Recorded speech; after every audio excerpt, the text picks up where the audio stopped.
Hey y'all, hey, we are back for another review of Sisters. We're on season 7, episode 6, entitled Pretty Hurts.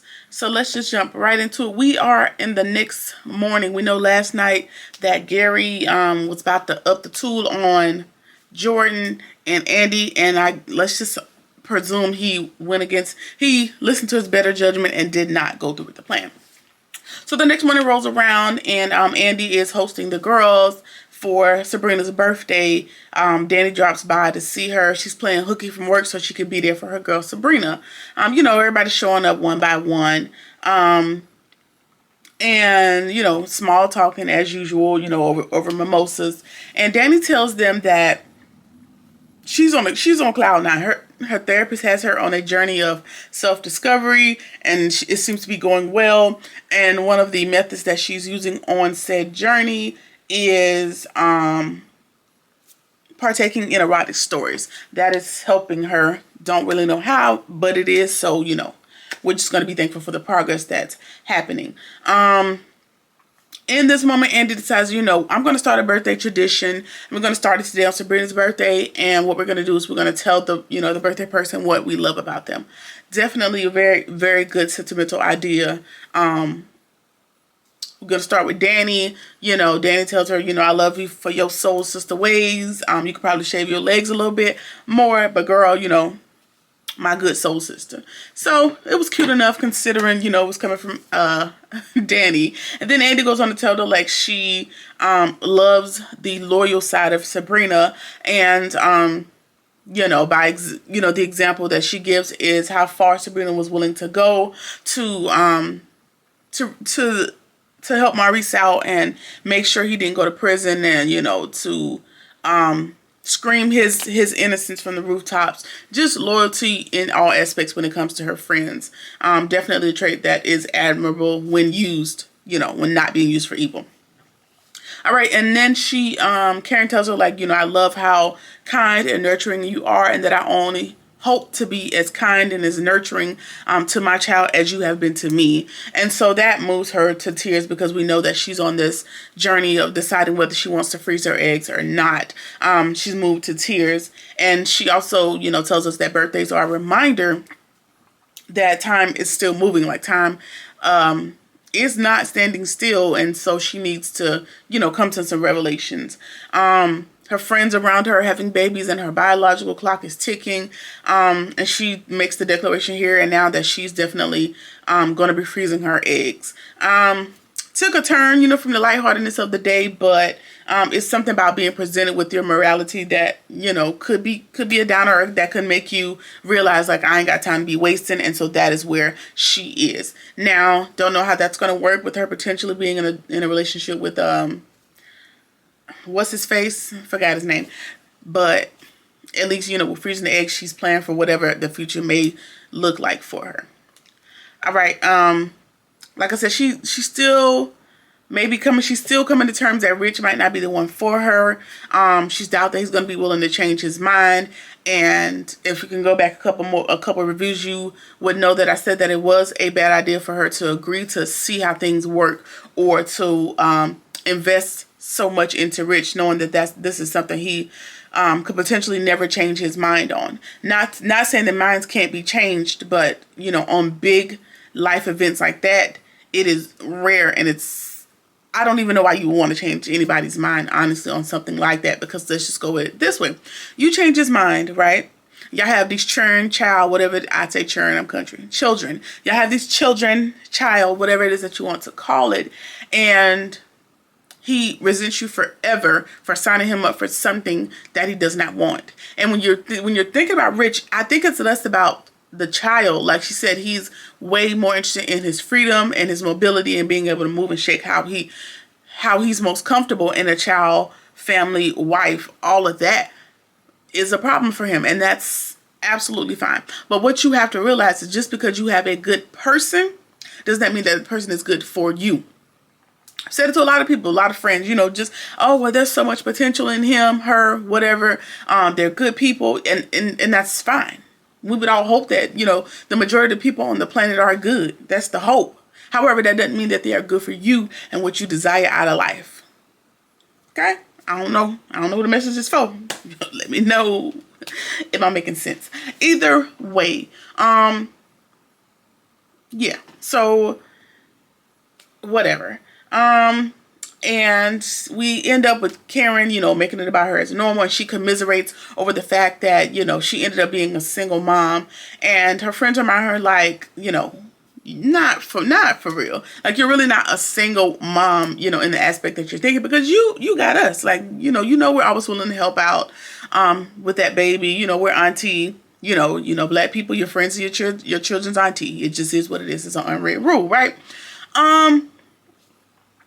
And I'm not sure that I've taken a particular stance on that statement, but what I can say is that I hate to say it, I see what Karen is saying. Like, okay, it's fine that I have my friends, but you guys are not going to always be, you know, here at my indiscretion. You know, it's great that they have the numbers, like they have 4 of them in the group, and, you know, one person can't, another person will. Wonderful. However, with the day-to-day stuff, or the 2 a.m., the 3 a.m., 4 a.m. stuff, you know, for some people, their desire is to have, you know, a parent in the house that can help tag team some of this stuff. So I can see where she's saying she's a single mother in that aspect. But I don't think that you can classify yourself as a single mother if you're not in single motherdom yet. Hear me out. I ain't got nobody cheering, so I could be wrong. Some people make the distinction about a single mother and a mother of someone's child. Some of it's just semantics, and some of it's practical application. You know, if you have a father that, you know, you guys are no longer in a relationship, but he's helping, he's present, I don't think you're a single mama. That's me. You know, stone me, whatever it is. I just think you happen to be the mother of someone's child. I don't think you're a single mother, because you're not totally and utterly responsible for every single aspect of this child's well-being. Y'all talk about it in the comments if y'all want to talk about it with a married woman with no children. Let me know your thing. I just think if the father is present, you know, financially present, physically present, all the presents except presently living in the home with you and being in a relationship with you, I don't think you're a single mama. You just happen to be a single woman with a child. Okay. All right. Moving right along. Gary and Hayden are at the gym, and they are talking, and Gary's nose just started bleeding randomly, child. And that book of sugar is really putting a hold on him, which tells this ain't your first time sniffing, my boy. You have ruined your nasal passages, which tells me, have you been high all this time? Like, when you get on these little homicidal, life-altering whims that you be on when it comes to people, especially the women in your life that come into interaction with you, is it because you high? I just want to know, because for you to get to the point where your nose is bleeding, it's giving long-term damage, and that's just what I think about it. Whatever. He proclaims to Hayden as if he's trying to convince himself much more than Hayden that he's over Andy and Jordan, and he's focused on the baby he has he's got bigger fish to fry. But he does tell him that he doesn't believe that Andy should be partner. So he's willing to help Hayden win partner over Andy. And it's not because him and Hayden are so click tight that he just want his boy to win, as opposed to he doesn't believe that Andy should be partner because women should not have that much power. Y'all know that pissed me off, right? Okay, as long as we're on the same page. Pissed me off. So he's willing to do whatever he can to help Hayden. And as quiet as it's kept, Gary, the women actually have all the power. They just don't know it yet. Okay? This me.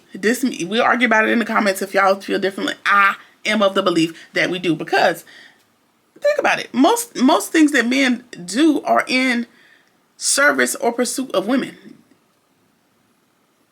Most men, this ain't talking about everybody. I know there's anomalies and outliers. I'm just gonna talk about from, generally speaking. Okay.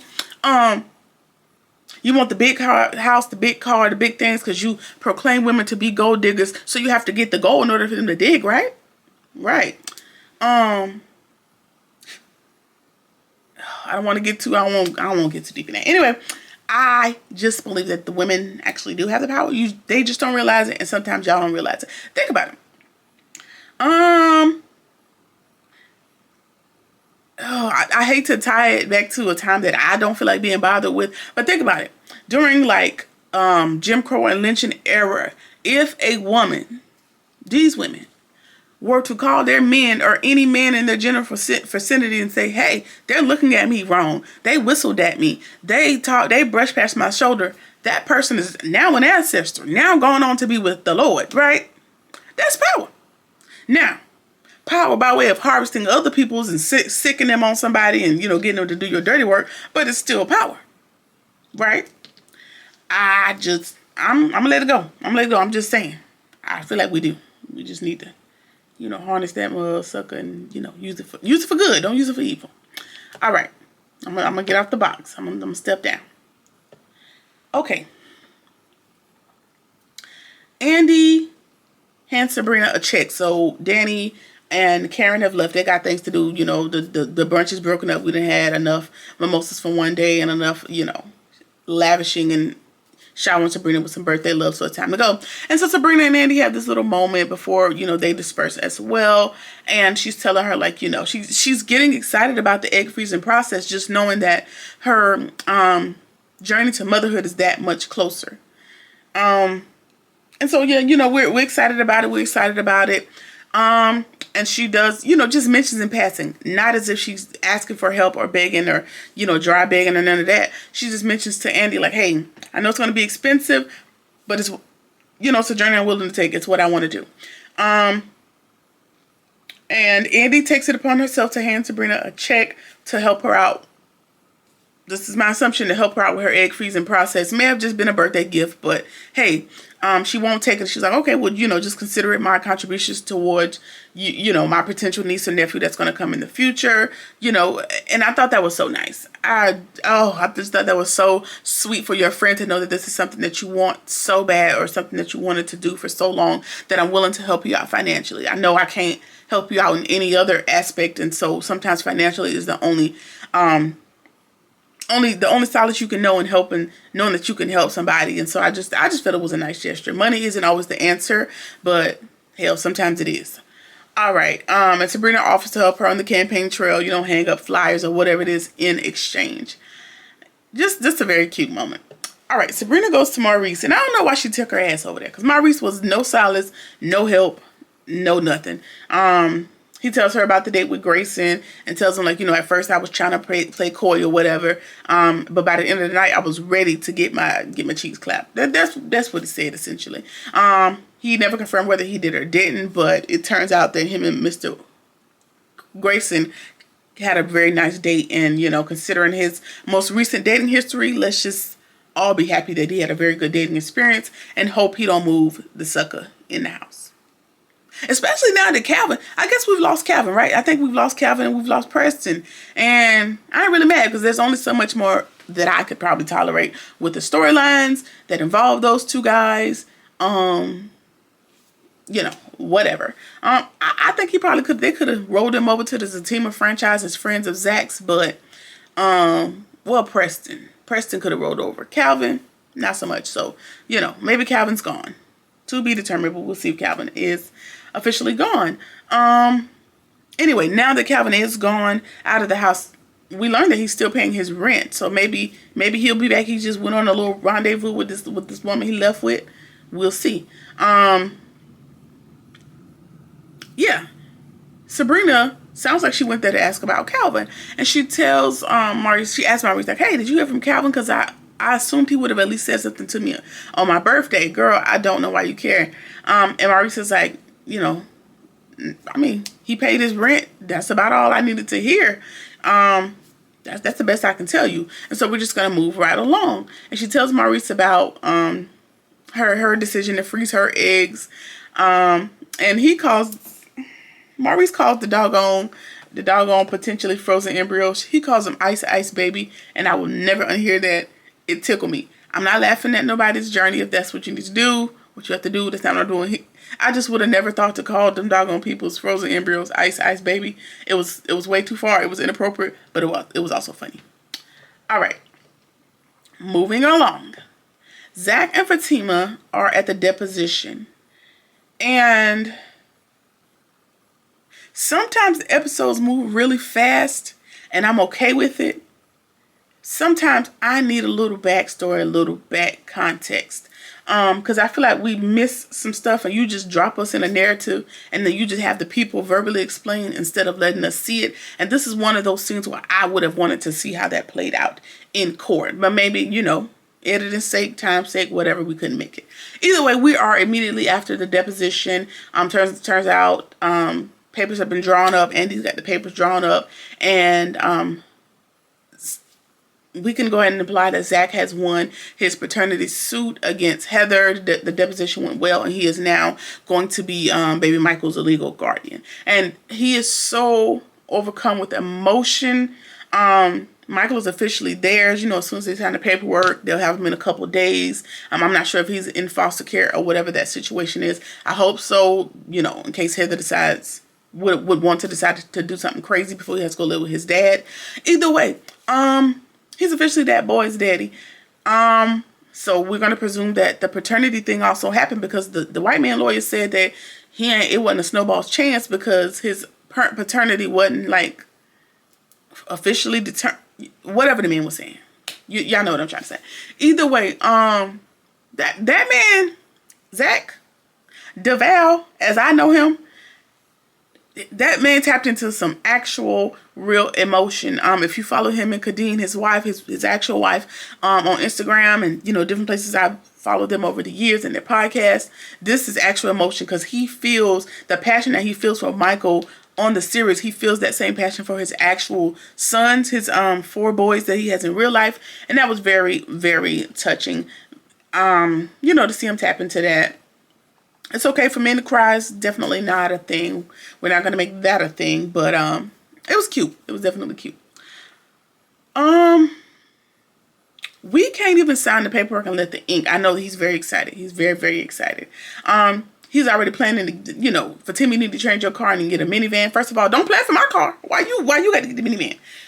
Basketball games, getting a bigger home cooked vegan meals. Like he already has a lot of plans for what he thinks this instant family is going to look like. Now it sounds like he already has a plan that that Fatima wasn't in on the planning processes of, but I think we're going to come back to that by the end of the episode. By the end of the episode. But you know, he's got one down, he's got one more to go. He just has all these plans, and we need to, you know, slow it down a little bit, take it easy, you know, one step at a time. However, during the thing, we know that Fatima's phone goes off and she gets some information, and it kind of distracts her during this debriefing, the meeting that we got going on. It's taking her attention off, but she's trying to blow it off like nothing's wrong. She does tell Andy in the scene that she hopes to be half as good a lawyer as Andy, because in prior seasons, if you don't remember, she did tell Andy that her hopes are to be a lawyer, and she, you know, so she's just lightweight interning while being her secretary, you know, about to do the school thing that's going to come up again. And so there's a whole lot that's going to have to be juggled here in the near future. All right, Danny goes to Tony's office, and she got on her leather yellow outfit, and baby is Little Caesar. She's hot and she ready. She want to do a little, you know, little midday rendezvous, and 2 kids come running out the bed. It's a little boy and a little girl, and the churn belonged to Tony. Now, the way that the conversation goes, she already knows he has children, but she knows them to live with his mama. And so I don't ever recall him telling her she had children. Might have been something I missed. Who knows? Either way, these children came out. Mind you, she just told the girls at the brunch when they were talking about kids and family and stuff that she basically deals with children with a long-handled spoon. She rather just be the lit auntie and not be too closely involved with churn. And of course, that's going to change here in about 2 seconds once she has this next conversation with Tony. We'll get to it. All right, she's taken aback. She's taken aback. She's trying to get her composure, you know, cover the girls up, get herself together. This little boy then asks the girl if her boobs are real. She's like, yeah, mind your business, little boy. The little girl says she's pretty. Like, this is a lot coming at her at one time. And so Tony sends them outside so he can have his conversation with Danny, right? And she's like, well, didn't you say they live with their mama? And he was like, yeah, they do live with their mama, but she's having a couple of challenges and she asked me to help her out. So they're going to be living with me for the summer. And so that's going to change the dynamics of what this thing looks like.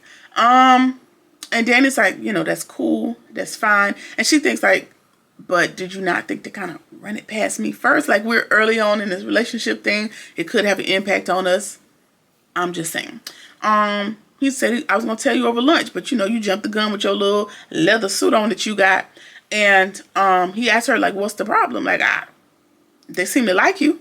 I didn't ask you if they seem to like me. Do I like them? That's also a consideration that has to take place when you throwing this churn on people. Anyway, she was like, yeah, you know, I was well aware that you had children, but not the live-in kind. So that's going to be the point of contention that's going to happen between Tony and Danny, unfortunately.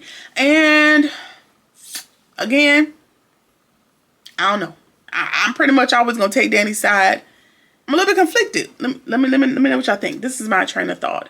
I think maybe you could have ran it past her. However, I also think that y'all are so new and so early on that maybe not. I don't know. I'm conflicted. I am conflicted.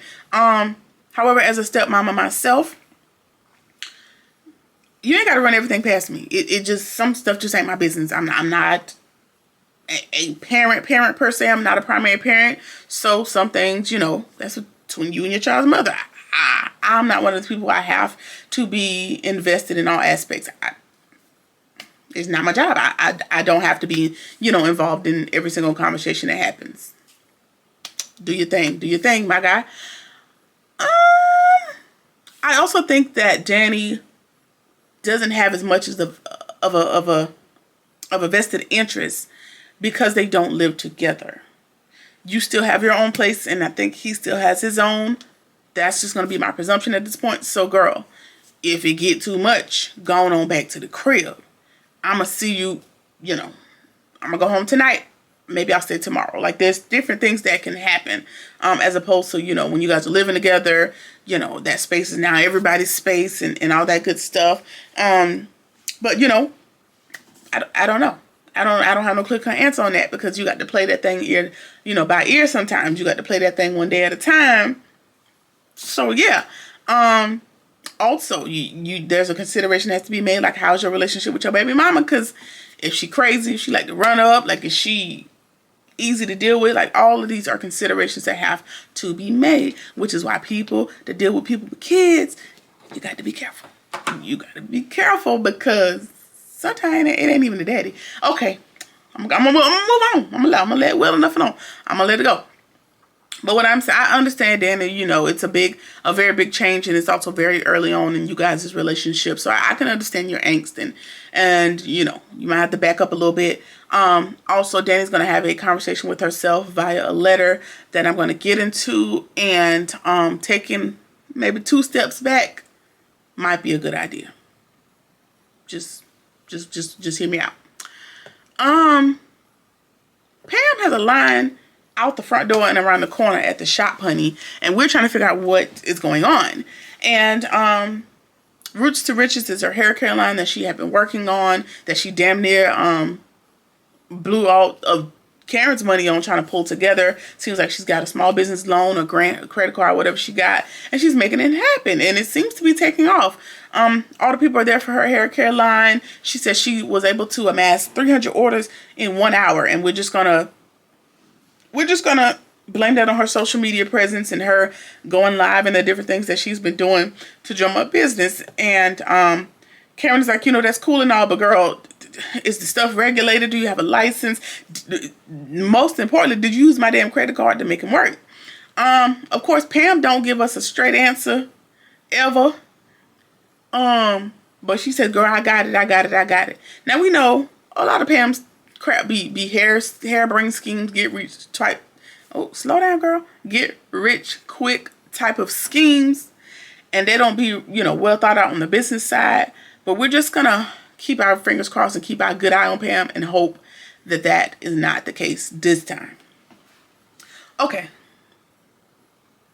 Andy goes to Fatima's office and she was like, this is the happiest day, of you guys' life, and you seem a little preoccupied. What's tea? What's really going on? And she tells Andy that she got accepted into law school. And this is also happening on the same day that they got custody of baby Michael. And she has reservations because Zach has already laid out his plans for her to be Susie Homemaker. And Andy thinks like, oh, you should tell him, he'll be happy. He'll be supportive. But most importantly, it'll give him a chance to support you for once. And, Andy don't make sense all the time to me, but in that instance, she made damn good sense. Give that man a chance to support you in all that you got going on, because girl, from day one, from hitting him with your bike, from hitting his bike with your car, from that day forward, you have been supporting his well-being, his mental, his physical, financial, if I'm not mistaken, because I think she's the one that put him in contact with the people that help him with the construction stuff. I think, correct me if I'm wrong. You've been in support, and however young or however old this relationship is, that has been your only role. Now, what I will say is, I don't want y'all to jump down my throat. Just listen to hear me out. This is my opinion. It ain't a law. Fatima has a role in this thing that Zach has created for her by way of action. Again, you have not left this man's side. Since you hit him with your bicycle, you've primed him up, you stood by his side, you told him he was right even when he was wrong in some instances, like you was ride or die. And you've also told him throughout this whole journey to get baby Michael, we'll do this, we'll figure it out, I'm here, I'm in support, blah, blah, blah, blah. All of that is not anything to be found fault in. However, during all of those conversations, now I can't tell you when that conversation should have happened. However, there should have been a conversation at some point to say, hey, let's talk about what this looks like if you don't get this baby. How are we still going to be active parent, step parent, whatever our roles is, if you don't get this baby? In addition to, what does this look like for us, two very busy, career-driven people, if you do get this baby? Because shit's gonna change. What does it look like? So we all not taken aback. And so now we have to be reactive and figure out what this looks like. And flexibility is absolutely fine. The conversation may as well could not have happened. But the way that Fatima and Zach goes, she will sit there, she will let the animosity build and build and build, or then there's a big blow up. Girl, I'm not mad at you because we might have that in common. Whatever. This ain't about me. We're talking about Fatima. Let the thing build. However, this is not something that can build because this is one of your life's goals, and we don't want to get lost in Zach and Michael, that is pushed far to the back burner or not pursued at all, because women be doing that in support of their means. All right. Okay, let's move on. Let's move right along. Hayden sees Andy, and of course he has to go gloat and tells her that, if I hadn't have dropped Heather as a client, I would have won that case against you with no problem. Basically, had he not quit being Heather's lawyer, he would have won. He would have been able to rub it in her face or whatever. And then he's like, whatever, I'm done talking to you. And kind of shoos her off and tells her, like, yeah, you go run off to stand behind your man. Basically, poking fun at her and diminishing her to Jordan's right-hand woman in his political aspirations. And now we got Andy and Fatima in the same type of thing, like kind of potentially falling behind their men in support roles. And there is no issue with that, but balance. Don't forget about your own primary roles, main character roles that's gonna need a supporting character as well.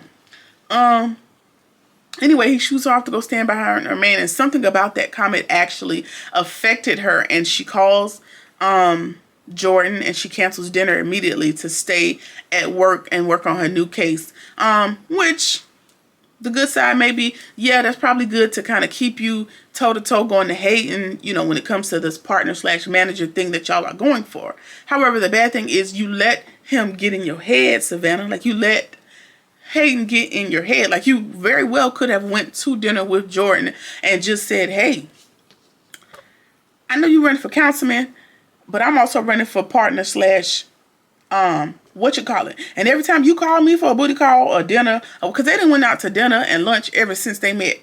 Maybe we can skip some of them lunches, some of them dinners, and let me put in some sweat equity on my own things as well. We need to set some boundaries. I mean, all of these relationships with these girls are new, so it's still developing. It's still developing. Some of the relationships are going to fall apart. Some are going to be around for 5 more seasons. So we're gonna let this go. But all I thought about in that scene was she let Hayden get into her mind. Let him get into her head. But also, don't forget what he said. Okay? All right. Zach is at home. And this sucker done bought every toy between here and the Mississippi River. Since leaving the office and getting the good news, and he's very excited. He's kiddified everything in that whole house to include, but not limited to Fatima's office. He's taken up her office. He has kids. He has moved all of her office stuff, moved her things, and made everything comfortable for Michael.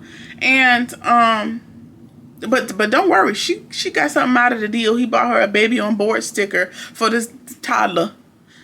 For her to put in her car. And she kind of flips out a little bit, and she was like, what the hell is going on? Like, you're taking this dad thing a little bit too far. Like, you done took over my office. Like, the kid has a room upstairs. We're going to need to revisit this thing. But in the meantime, she was about to tell him about the law school. She got accepted in the law school. And Bryce calls him in that second. And he has to run out to look at a property. Now it's dark 30. It's late outside, but he needs to run off to look at a property, and tells her, hold on to that thought. Got to run out, make this money move, see what's going on. But I'm gonna be back. I'm gonna be back. But before he's left, his parting words is, "Hey, I'll be back before you're done. Before you're done with dinner." Making the assumption like, "Oh, I know you're gonna have dinner ready when I get back, so I'll see you when I get back." Again, this is the culture that you have created.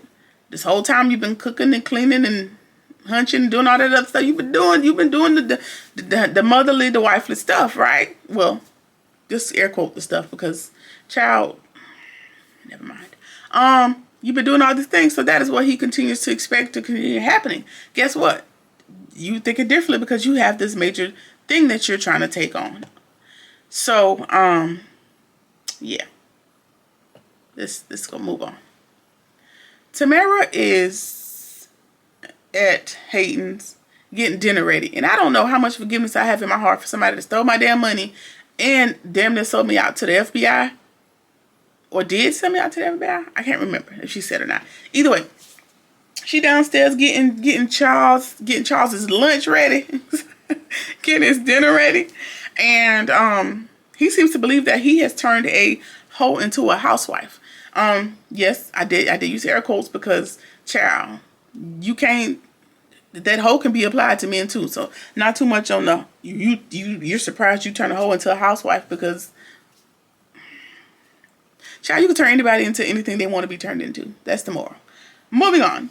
And there's a knock on the door, and she wasn't expecting no company, but Hayden was. Turns out it's Gary and Penelope. He is there to talk to him about making him partner, his plans for him. And, of course, Tamara and Gary are kind of snarking at each other because he's the one that brought the investigation paperwork to Hayden to let her know who she is and what she had going on. So these two are pissed at each other, and they're not here for it. So the ladies are over there, chit-chatting or whatever, and they're over there huddled up in the corner, and Hayden is like, "Listen, you need to help me with your girl, blah, blah, blah, blah, blah, because I could have won that case against Heather." And Gary tells him, like, "Yeah, a blind man, a dog, and a baby could have won that case. Like, it was an easy one. Heather is a drug addict stripper. That was the easiest case to win ever. But what you need is a big fish. One that's going to be a very big scandal. You know, one that's going to put your name on the map.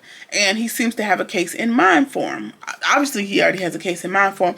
And my assumption, if I'm a betting woman, I really ain't, because I don't like losing my money. But if I was a betting woman, I'm going to say that this is Jordan that he's talking about. Now, I don't know if he's creating the drama so that Hayden can defend him and get him off, or he wants Hayden to lose the case. I don't know. I don't know what he's planning, but I'm sure we're going to find out. But there's a big case that's coming down, and, you know, he's going to make sure Hayden gets it to make him look good for his potential partnership or whatever he got going on. All right. Angela comes over to be with Fatima because she's stressed, girl. She is deep into her coloring book, and she is going to use the... Girl, what is it? Metaphor, you know, coloring inside the lines as opposed to outside the lines to create what her life needs to look like. That's the gist of the scene, but I'm going to just, you know, go with it. She tells her friend Angela that she got into law school and she's not as excited as she should be because, again, her mind is on every single thing else. Again, losing herself in the family, the husband aspect of it, because, girl, this is very big and you can't even celebrate or revel in what you created for yourself because family shit, right? All right. However, so she got the law school stuff combined with Karen and that potential baby, combined with, you know, this instant mama, that stuff that she has going on now. And she goes on to beat herself up about it and say that, you know, she feels like a jerk for thinking about herself at a time like this. Again, pushing down what she feels and her goals for the sake of partnership. Do you see the theme in this episode? Right. And she does tell Angela that her real issue is, you know, that she doesn't want to lose herself and her dreams by way of being in this partnership.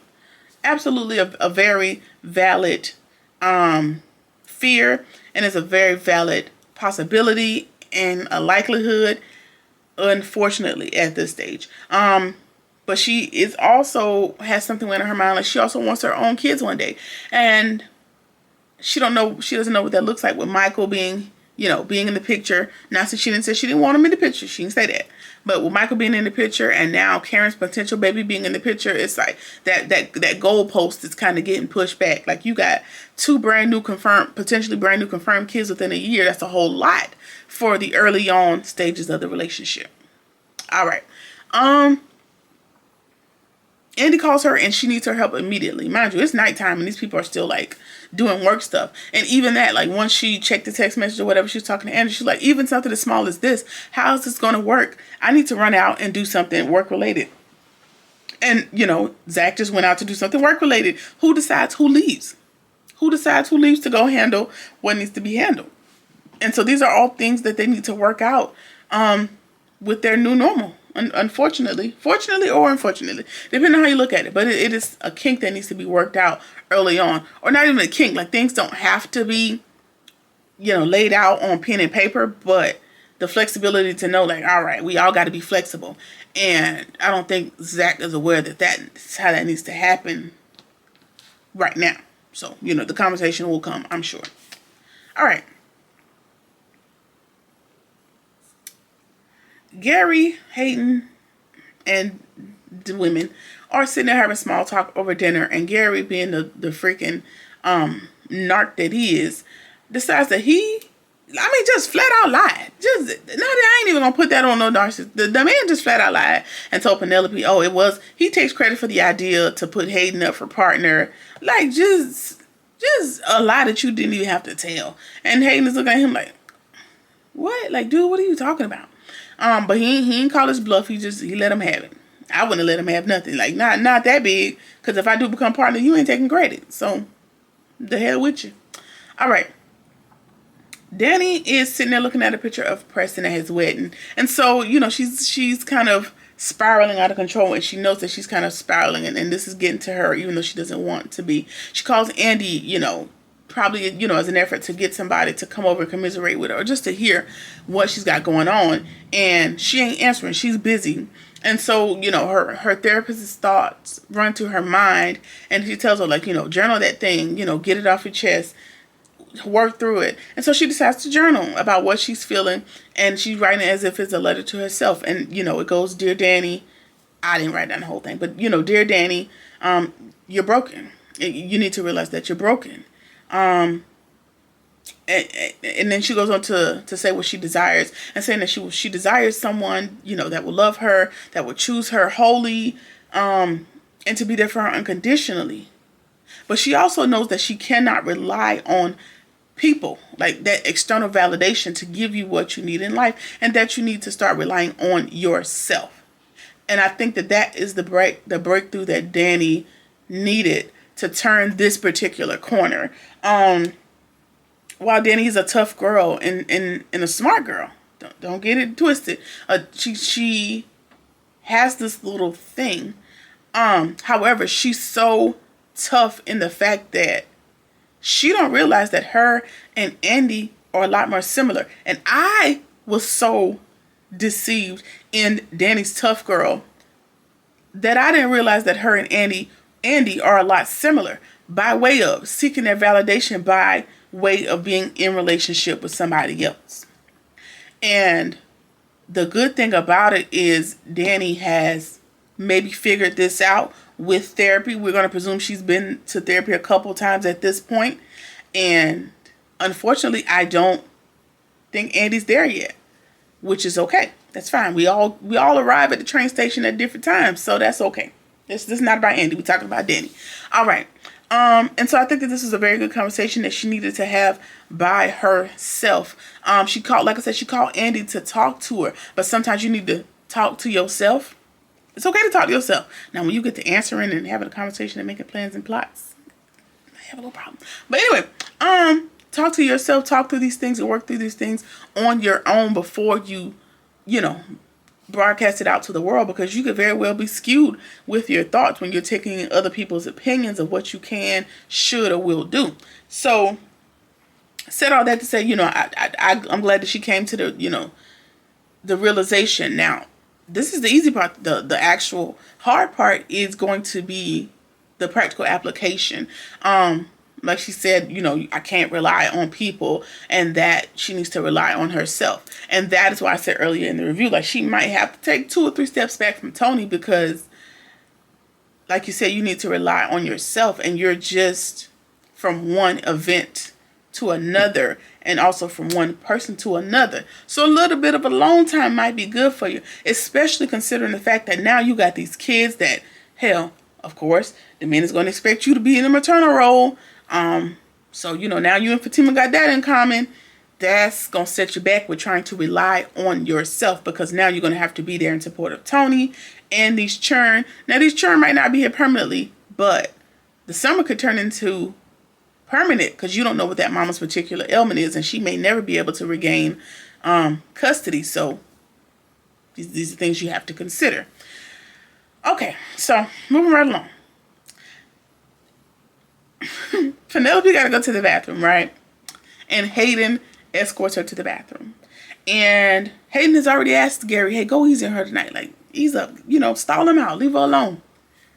Gary don't give I'm a damn about that. He is giving her the blues, like, oh, you really know how to run people off, because everybody's gone and she's just sitting there by herself. They both having a pissing match. He's like, and she's like, Gary, get out my face. You don't know me like that. I know you're up to no good, but you trying to play this family man role. I know you still love Andy. Like, they're just going back and forth, lick for lick, blow for blow. Like, I don't even like you. And she was like, Gary, get up out my face. And he grabs her arm. Now, me, her, just me, I'd have took that damn hand, I'd have wrung it, and I'd have backhanded. Get your goddamn hands off me. You don't know me like that. Calm down. Okay. But he yoked her up, child. And tell me why. Suits my imaginary hair. Tell me why they got the kissing, child. Tamara and Gary was kissing. You know this man got secrets. You know this man still love Andy. Calm down. You know this man is playing games with Penelope.